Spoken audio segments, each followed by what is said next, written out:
ზღვისუბანში მდებარე ყოვლადწმინდა ღვთისმშობლის მიძინების სახელობის ტაძრის წინამძღვარი დეკანოზი დავით ნიკობიშვილის შემოგვიერთდა და მამა დავით დილომშვიდობისა დაგულოცებდა. დილომშვიდობის შეგვეციოს მადლობა. პარასკევია ამ დროს ჩვენი მაყურებელი ელოდება ყოველთვის სახარების განმარტებას, იმ სახარების, იმ თავის, იმ მუხლების, რომელიც კვირას იკითხება ღვთისმსახურებაზე, როგორც ერთ-ერთი ცენტრალური ნაწილი და აი რომელ სახარებას მოვისმენთ, ვისგან საკითხავს შინაარსი გავაცნობთ მაყურებელს და შემდგომ განმარტოთ.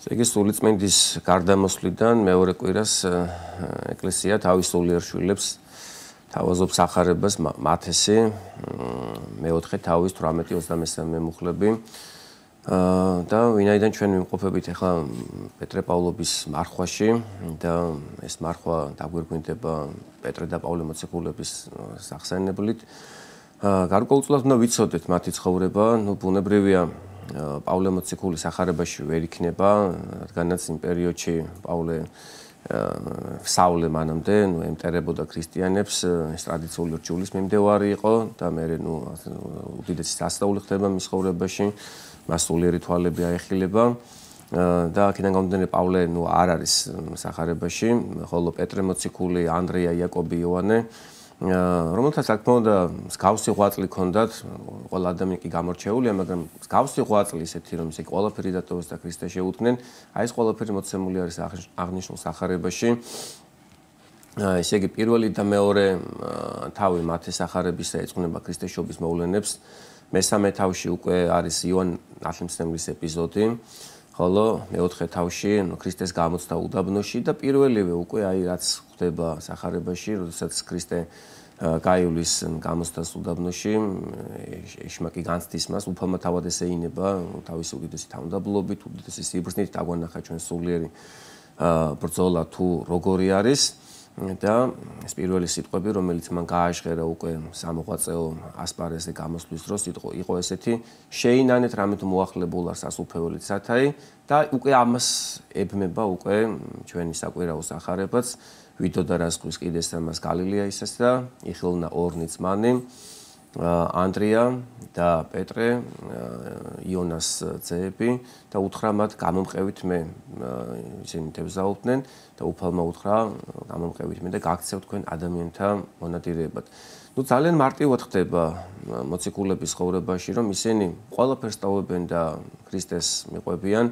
ვიტყვით იმას, რომ მათ არაფერი არ ჰქონდათ, რა თქმა უნდა ისინი ვიცით რომ ღარიბები იყვნენ, მათ არანაირი თქვათ წიგნიერი განათლება არ ჰქონდათ, სიღარიბეში ცხოვრობდნენ, ერთი დღე ცხოვრობდნენ, თევზაობით ირჩენდნენ თავს, მაგრამ ყველა ადამიანს აქვს რაღაც, ხო? თუნდაც ახლა პეტრე მოციქულს ოჯახი ყავდა, თუნდაც მისი სიდედრის ეპიზოდი არის სახარებაში აღწერილი, თუ როგორ განკურნა უფალმა და რაღაცის დატოვება გიწევს, რომ თქონდა ქრისტეს გაყვე, ესე არაფერი არ ქონდეს, ესე არ არსებობს ესეთი ადამიანი და მოციქულებმა მიიღეს გადაწყვეტილება, რომ ქრისტეს გაყოლოდნენ.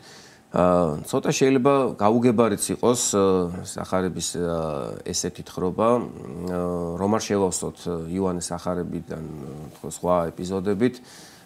მაგალითად იოანეს სახარებაში წერია, რომ პირველი შეხვედრა სხვა სიტუაციაში ხდება ქრისტეს მოციქულებთან. თავდაპირველად ანდრია პირველწოდებული და იოანე ღვთისმეტყველი იყვნენ იოანე ნათლისმცემლის მოწაფეები, რადგანაც ჯერ კიდევ მაშინ არ იყო ქრისტეს ამოღვაწეო ასპარეზზე გამოსული და როდესაც უდიდესმა მოძღვარმა იოანე ნათლისმცემელმა ხელი გაიშვირა ქრისტესკენ და დაამოწმა და თქვა მასე, რომ ეს არის ის, ვინც იტვირთავს კაცობრიობის სოდებს და ვინც მოგნათლა თქვენ სულიწმინდით. აი ამ დროს გაუჩნდათ სურვილი ანდრიას და იოანეს, რომ გამხდარიყვნენ ქრისტეს მიმდევრები, მივიდნენ ისინი მაცხოვართან, უთხრეს რაბი სადა იყოფი და ეს პირველი გაცნობა მაშინ მოხდა. გარკვეული რაღაც ინფორმაცია ჰქონდათ მოციქულებს ქრისტეს სასწაულების შესახებ, არის სახარებაში რომ მანამდე რამდენიმე სასწაული აღასრულა უფალმა და აი ამ პირველი გაცნობის შემდეგ უკვე აი საკვირაო სახარებაში არის, რომ უკვე ქრისტე ჩაივლის ზღვის პირას და პირდაპირ მოუწოდებს მათ. და მოციქულებმაც ვინაიდან ისინი ძალიან უბრალო ცხოვრების წესი ცხოვრობდნენ, მათი გული სუფთა იყო და ისინი ეძებდნენ ჭეშმარიტებას, აი ჩვენ თქვით ანდრია პირველწოდებული, რომელიც იოანეს ნათლისმცემლის მოწაფე იყო, იგივე იოანე ღვთისმეტყველი, აი ამ ჭეშმარიტების ძიებაში და თან მათ ახსოვდათ ნათლისმცემლის მოწმობა ქრისტეზე, რომ ის არის მესია ტოვებენ ყველაფერს და მიყვებიან უფალს. ამის შემდგომ ეპიზოდში უკვე შემდგომ მუხლში მაცხოვარი იესო ქრისტე ორ გამორჩეულ მოციქულს იაკობს და იოანეს მოუწოდებს სამოციქულო ღვაწლში და ისინიც ანალოგიურად ტოვებენ ყველაფერს და მიყვებიან უფალს და ეს სიტყვები რომ თქვენ გახდებით ადამიანთა მონადირე ძალიან ესეთი აი მარტო უფალი თუ იტყოდა ამ სიტყვებს ეხა ადამიანი თევზაობს თავისთვის არის ბედნიერია ჯანმრთელია არაფერი არ აწუხებს ეხა სხვა ადამიანების შემთხვევაში ისე მოხდა რომ უფალმა განკურნა თქვა ესა თუ ის ნეული ადამიანი შმაკეული ადამიანი და მათ გაუჩნდათ სურვილი რომ ქრისტეს გაყოლოდნენ მაგრამ მოციქულების შემთხვევაში ერთადერთი მოტივი რამაც მათ ნაბიჯი გადაადგმევინა იყო მხოლოდ ჭეშმარიტებასთან ყოფნა და ჭეშმარიტების ძიება და საკმაოდ ესეთი დამაინტერესებელი აღმოჩნდა მოციქულებისთვის ეს სიტყვები გახდებით თქვენ ადამიანთა მონადირე ოღონდ არა თქვათ რაღაც მატერიალური გაგებით, არამედ სულიერი გაგებით, რომ აი ადამიანებს თქვენ ამოიყვანთ ამ წუთის სოფლის რაღაც ჭაობიდან, სოდვის სიმძიმიდან, ტალახიდან და სწორედ აი მოტივით მოყვასის სიყვარული და ღმერთის სიყვარული გახდა მოციქულებისთვის ახალი ცხოვრების დასაბამი. უფალი ეუბნება რომ თქვენ შეგიძლიათ სხვას დაეხმაროთ, თევზებზე კი არ უნდა ინადიროთ, არამედ ადამიანებს დაეხმარეთ, რომ ჩემთან მოიყვანოთ, რომ გადავარჩინოთ თითოეული ადამიანის სული. სახარებაში აგრეთვე მოკლე სახარებაში ესე იგი სულ 6 მუხლისგან შედგება ბევრი რამ არის აგულისხმო არის მოციქულთა მამები მოხსენიებული ზებედე და ნუ აქ ამ შემთხვევაში იონა არ არის პეტრე და ანდრია მოციქულების მამა მოხსენიებული მაგრამ სხვა სახარების სხვა ეპიზოდში არის მოხსენიებული და რამდენიმე სახელი არის და თქვა იონა, ზებედე და ალფესი, მათე მახარებლის და იაკობ ალფესის მამა არის მოხსენებული. ტრადიციის მიხედვით ნეტარი იერონიმი ამბობს, რომ მათე მახარებელი და იაკობ ალფესი ძმები იყვნენ და ისინიც გაყვნენ შემდგომში ქრისტეს. და სხვა შემთხვევაში სხვა მოციქულების მამა ესე სახელით არ არის მოხსენებული, გარდა იუდა ისკარიოტელისა, რომელიც სიმონისზე იყო და ალბათ ესეც ნუ მამის რა ბრალია რომ შვილმა თქვა ქრისტე გაყიდე მაგრამ ალბათ არის რაღაც ისეთი რომ მამამ უნდა მისცეს ის ზოანგარობა სახურება ერთგულება თავის შვილს რომელთაც შემდგომში უკვე წარმატებას მიაღწევს თავის ღვაწლში და ჩვენ ხედავთ დღეს რომ ორი რადიკალური დამოკიდებულება შეინიშნება მშობლებისა შვილებთან მიმართებაში ერთი არის როცა არანაირ ყურადღებას არ აქცევენ შვილებს და მიგდებული ყავთ შვილები და ხედავთ რომ თუ მშობელი არ დაეხმარა შვილს ძალიან უჭირს წარმატების მიღწევა თავის სავალ გზაზე და განსაკუთრებით ღმერთთან ურთიერთობაში ძალიან დიდი არის მშობლის როლი და მეორე დამოკიდებულება ესეც ძალიან სახიფათოა ძალიან ხშირად მშობელი 100%-ით იწებებს და იჯაჭვებს თავის შვილს. რა თქმა უნდა ეს კარგია, მაგრამ დგება მომენტი ადამიანის ცხოვრებაში, როცა ადამიანმა გზა უნდა აირჩიოს, ადამიანმა თავისუფალი ნება უნდა გამოხატოს, როგორც უფალიანობის სახარებაში, რომ უნდა დაუტევოს კაცმა თავისი დედა, თავისი მამა და დაიწყოს ახალი ცხოვრება, იქნება ეს თქვა ქრისტესთან თანაცხოვრებით, თუ ოჯახური ცხოვრებით და ასე შემდეგ. და აი მშობლების ზებედეს და იონას დამსახურება ის არის რომ მათმა შვილებმა ისე წარმატებას მიაღწიეს და ისეთი ცხოვრება დაიწყეს რომელიც აბსოლუტური თავისუფალინებით და თავისუფლებით იყო გამოხატული გადადგეს ეს ნაბიჯი და არ დაუბრკოლებიათ მათი შვილები და რა თქმა უნდა ეს მისაბაძი არის ჩვენი წინაპრები სწორედ ესე იყვნენ ხომ ბრძოლაში მიდიოდნენ შვილები და მშობლები ლოცავდნენ მშობელს ყოველთვის შეუძლია შვილს უთხრას რომ შვილო აგინებ ბრძოლაში იქნება იქ მოკოდე იქნება იქ რაღაც დაგიზიანდეს დაიჭრა მაგრამ არა ჩვენი წინაპრები შვილებს ყოველთვის აძლევდნენ სტიმულს რომ წადი და იარე ღვთისმსავალგზაზე დაიცავე შენი ეკლესია შენი სარწმუნოება და ჩვენც ესე უნდა გავზარდოთ ჩვენი შვილები რომ ისინი ქრისტეს გაყვნენ ქრისტეს მსახურები იყვნენ და სწორედ ამით ვცხონდებით და გავმართლდებით ჩვენ ჯერ ჩვენ უნდა ვიყოთ ნამდვილი შვილები და მე უნდა გავხდეთ ნამდვილი მშობლები. ამის შემდგომ ნუ ძალიან მოკლედ არის სახარება მოთხრობილი უფალი მოხლიდა ყოველსა გალილეასა ასწავლებდა შესაკრებულთა შინը და განკურნებდა ყოველსა სენსა და ყოველსა უძლურებასა. ძალიან ხშირად ისე ხდება რომ ქრისტე ქადაგებასთან ერთად აღასრულებს კურნებებს. რა თქმა უნდა ადამიანი მაინც გარდაიცვლება, ხა ჯამთელი იქნება თუ არა ჯამთელი მაინც სხეული მიწისგან არის და მიწას მიექცევა, მაგრამ რატომ აკეთებს უფალი ამ კურნებებს? რომ ისე იგი დაგვანახოს თავისი ხორციელი სიყვარული ჩვენს მიმართ და აგრეთვე ისეც უნდა ვიცოდეთ, რომ როგორც გვით, ისე იგი მოციქულთა შემთხვევაში მათ არაფერი არ აწუხებდათ, უბრალოდ ჭეშმარიტების ძიების გამო გაყვნენ ქრისტეს, ხოლო უძლური ადამიანის შემთხვევაში თუ რაღაც არ ნახან სასწაული, ან რაღაც სიყვარული, ან მოწყალება ქადაგებლისგან, ისე არ მოусმენს მას. წმინდა ისააკ ასტური ამბობს ესეთ რამეს, რომ თუ გინდა ადამიანს რაღაც ასწავლო, მას გაუკეთე ხორციელი სიკეთე. იქნება ეს შვილი, ნათესავი, მეგობარი. და ხორციელ სიკეთეს რო გაუკეთებ და იმ ადამიანს ახსოვს შენი ხორციელი სიკეთე, იქნება ესე კურნება, თუ რაღაც მატერიალური რაღაც მოწყალება მის მიმართ გაღებული, ესეთი ადამიანი მოგისმენს შენს. თვითონ ადამიანის დაცემული ბუნება ესე არის აწყობილი, რაც რა თქმა უნდა ძალიან კარგად იცის უფალმა, ამიტომ ძალიან ხშირად ქადაგებასთან ერთად იქვე გვერდში დგას მისი სასწაულები. და იმ სასწაულების შედეგად არაერთი ადამიანი მიდიოდა ქრისტესთან. ბუნებრივი ეს არის პირველი ეტაპი, შენ რაღაცის გამო ხარ ქრისტესთან და თუ შენ იმოძრავებ უფალთან და მასთან ერთად ივლი, კიდევ ბევრს იხილავ. აი მაგალითად, როდესაც ნათანაელ მოციქული ბართლომე იგივე მივიდა ქრისტესთან იმის გამო, რომ უფალმის ლეღვის ქვეშ იხილა, როგორც გულთამხილავმა, ესეთ რამეს ეუბნება მას უფალი, რომ შენ ამის გამო ირწმუნე და მოდიხარ ჩემთან, ამაზე მეც იხილავ. ნუ პირველი ნაბიჯი უნდა გადაიდგას. პირველს მეორე მოყვება და თანდათანობით ძალიან ბევრ რამეს დაგვანახებს უფალი აი იმ გზაზე, რომელსაც ქვია სულიერი ცხოვრება. იგივე თქვათ ანდრიას, პეტრეს და იაკობის შემთხვევაშიც, ხომ? დგება რაღაც მომენტი მაცხოვრებაში, უფალი როდესაც იწყებს ქადაგებას იარების შესახებ და მოციქულებს ეუბნება, თქვენ გინდათ უკან დაბრუნება, სხვა მოციქულები იმ შემთხვევაში უკან ბრუნდებიან, აღარ აგრძელებენ ქრისტესთან ერთად მცდელობას და იქ პეტრე მოციქული ეთქვის, რომ უფალო, საწავიდე ჩვენ, შენთან არის საუკუნო ცხოვრების სიტყვები და ჩვენ ვიცით, რომ შენ ხარ მესია. და დროთა განმავლობაში ისე აღორძინდა მოციქულების რწმენა, რომ ისინი გახდნენ უკვე სულიწმინდის გარდამოსვლის ღირსნი. საბოლოოდ ეს იყო უფლის მიზანი, რომ მოციქულების მეშვეობით გაევრცელებინა წმინდა სარწმუნოება, ის ბოლო სიტყვები, რომელიც უთხრა მოციქულებს, წარვედი და მოიმოწაფენით ყოველნი წარმართნი და ასწავლით მათ ყოველი რაოდენი გამცენ თქვენ, მონათლეთ ისინი ყოვლადწმინდა სამების სახელით და დააფუძნეთ ეკლესიები.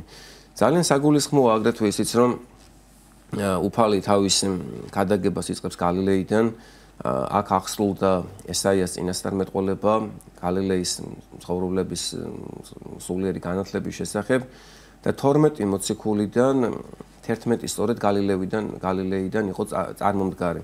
და გალილეის ღირსება ალბათ ის იყო გალილეველი მოსახლეობის მცხოვრებლების, რომ ისინი უბრალოდ ცხოვრების წესით ცხოვრობდნენ და ეს შინაგანი თვითრჯულობა და ამპარტავნება ნაკლებად იყო მათში, თორემ ბიბლია ძველი აღთქმის წიგნების ეპირად იცოდნენ ფარისეულებმა და მწიგნობრებმა და შემდგომში ისინი, ასე ვთქვათ, გამოსადეგი რომ ყოფილიყვნენ ეკლესიისთვის, უფალი მათ აირჩევდა. საუკეთესოები აარჩია უფალმა, მაგრამ საუკეთესოობაში უფალმა ადამიანთა გულები განჭვრიტა.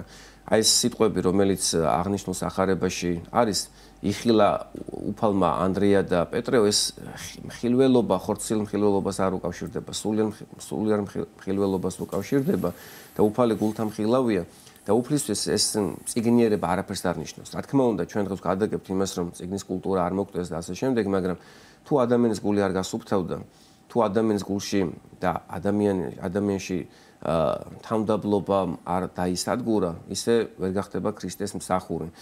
აი ჩვენი ნაჭუჭიდან თუ არ გამოვედით, როგორც იტყვიან და უფალს არ შეუდექით, ისე ვერ გახვდებით ნამდვილი ღვთის მსახურები. აი გვესმის რა აღნიშნული სახარება, რომ მოციქულებმა ყველაფერი დაუტევეს და ქრისტეს გაყვნენ, ჩვენ როგორ უნდა შევასრულოთ ეს სიტყვები? ხომ მარტო ისტორიულ ჭრილში ჩვენ ბუნებრივი არ განვიხილავთ სახარებას. უფალი ჩვენს მოგვიწოდებს, დავტოვეთ ყველაფერი და გამომყევით მე. ეს სიტყვები მხოლოდ მოციქულებს არ მიემართათ, არამედ თითოეულ ჩვენთაგანს მოგვემართება. ჩვენ უკვე გავიზარდეთ, ჩვენ უკვე 2000 წლიანი გამოცდილება გვაქვს. შეცდომები რაც დაუშვეს თუნდაც მოციქულებმა წმინდანებმა და ყველა ბიბლიაში არის არაერთი ეპიზოდი, სადაც მოციქულების შეცდომებზე არის საუბარი და წმინდანების ცხოვრებაში თქვათ არის რომ მათ რაღაც გარკვეულ უძლურებებზე არის საუბარი.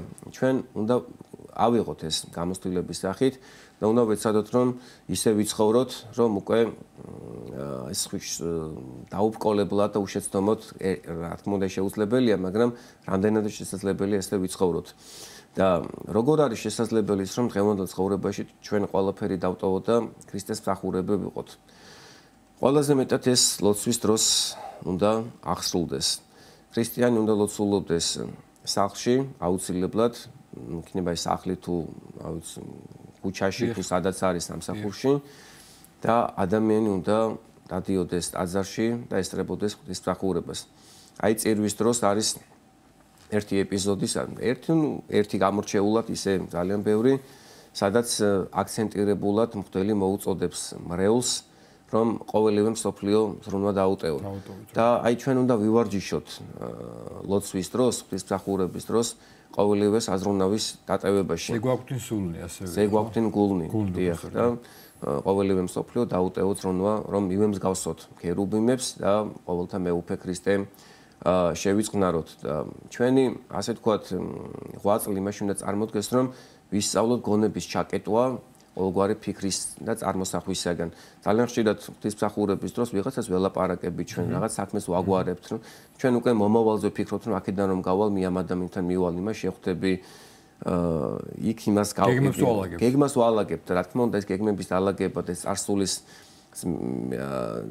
რაღაც წარმოსახვები, ფიქრები ყველაფერი უნდა მოვიშოროთ იმისთვის რომ აი ჩვენს წინაშე იყოს ღმერთი, როგორც ბრძანებს თავი წინასწარმეტყველი, წინა ისა ვხედავთ უფალსა წინაშე ჩემსა მარადის, რამე თუ მარჯულ ჩემსა არც თითოეული ჩვენთაგანის წინ ყოველთვის ღმერთი არის, ღმერთი ყოველთა გულთა მხილავია და რაც უფრო ყურადღებით ვიქნებით ახსილები, მეტად აღვასრულებთ ჩვენ ქრისტეს მოწოდებას. დაუტევეთ ყველაფერი და გამომყევით მე და ამ დატევებაში არის შვილები, ძოლი, ქმარი, ყველა აბსოლუტურად შეიძლება შენს გვერდით მეუღლე იდგეს. წინაგვირის სახარება სწორედ ამას გულისხმობდა, ხო? და დამწუხაროდ რაღაც ისე მოხდა რომ ვერ მივიყვანეთ ბოლომდე და დღეს საშუალება გვეძლევა რომ შევავსოთ ეს ორი სახარება. ერთმანეთთან ძალიან ახლო კავშირში არის უფალი აი გარკვეული პერიოდის შემდეგ ეუბნება უკვე მოციქულებს რომ თუ გეყვარებათ ჩემზე მეტად ვინმე ან რამე თქვენ არ ხართ ჩემი ღირსი ანუ ღმერთი უნდა გვიყვარდეს ყველაზე მეტად და აი ეს იქნება უკვე საბოლოოდ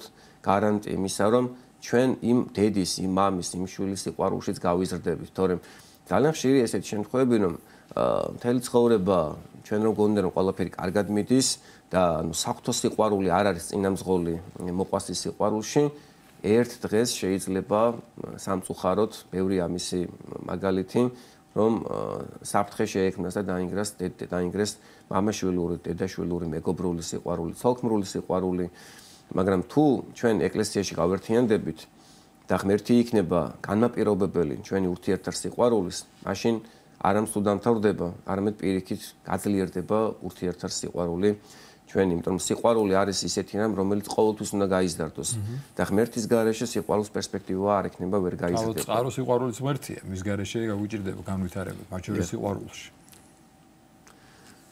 ამიტომ მნიშვნელოვანია ეს კავშირი და ურთიერთობა და მათ შორის უპირველეს ყოვლისა ღვთისმსახურებაზე და სახარებით. კიდევ ერთი რამ არის, ეხლა რაც შეიძლება დაუკავშიროთ ჩვენ აღნიშნულ სახარებას. აი მოციქულების ცხოვრება გვესმის, აი ესე იცხოვრეს. უფალი არანაირ მატერიალურს არ აღუთქვამს მოციქულებს, ხო? ისე იგი პირიქით, როდესაც მოციქულები მივიდნენ და ნახეს ქრისტესთან, უფალმა უთხრა მელთახურელი უჩნს და ფრინველთაც ისეთას დაყოფილი, ხოლო ძესაკაცისას არ აქვს ადგილისა და თავი მიიდრიკოს. უფალს არ ქონდა ბევრი შესამოსელი. არანაირი თქვათ დანაზოგი რომ ხვალინდელი დღე გას გარანტირებული ყოფილიყო და ასე შემდეგ.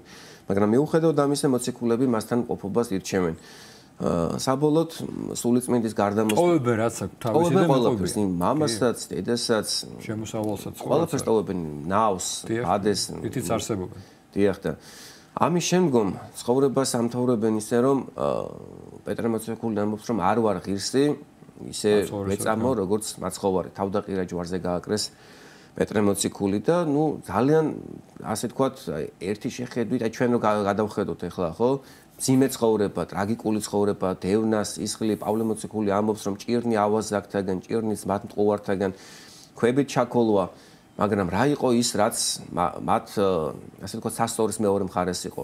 ქრისტეს სიყვარული უდიდესი მადლი, რომელთაც ისინი ითმენდნენ ამ ყოველივეს და აი წინა კვირის ახარებაში იყო რომ უფალი აღუთქვამს მოციქულებს. თქვენ რომელნიც მე გამომყევით და შემომიდექით მე მესამას შვებასთან, მე მესამას შობასთან რაჟამს დაჭიდეს ზე კაცისა ის აყდართა დიდებისათ მეორე მოსვლაზე საუბრობს უფალი დაასხდეთ თქვენსა 12-თა საყდართა განშეთ 12-თა ტომთა ისრაელისათა.